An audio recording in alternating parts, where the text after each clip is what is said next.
April. Good morning din, Echo.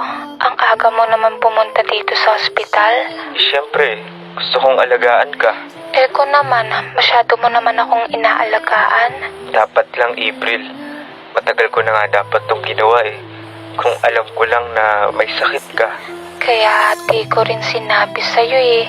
Kasi ayokong umikot yung mundo mo sa pag-aalaga lang sa akin.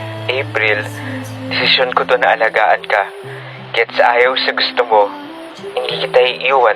Echo, tandaan mo, may mga kaibigan ka. Magsaya ka, umalis ka, o di kaya gumala ka. Hindi yung palagi ka nalang andito sa ospital at binabantayan ako. Makasama lang kita, April. Masaya na ako.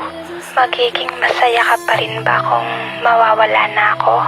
April naman, hindi magandang biro yan. Huwag mo na sasabihin ulit yan ah. Kahit ano pang sabihin mo, Echo, dun pa rin ako papunta. April naman eh.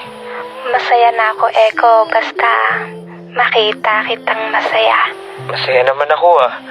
Lalo na magkasama tayo ngayon. Pero mas magiging masaya ako kung magiging masaya ka sa piling ng iba. Alam mo, itigil na natin tong topic na to. Mag-focus na lang tayo sa ngayon sa pagpapagaling mo. Sige, pero may hiling sana ako, Echo. Ano yun? Gusto ko sanang makausap si Ali. Bakit naman?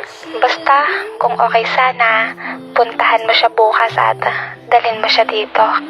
Sige. Pero bago ang lahat, mag-breakfast muna tayo. Sige. Tara, kain na tayo.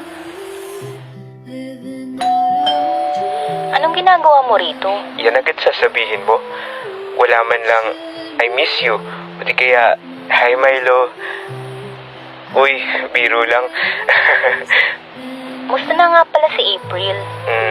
Actually, yun yung pinunta ko dito. Gusto ka kasing kausapin ni April. Bakit? Para saan? Hindi niya nga sinabi sa akin eh. Okay ka lang ba? Yan totoo? Hindi.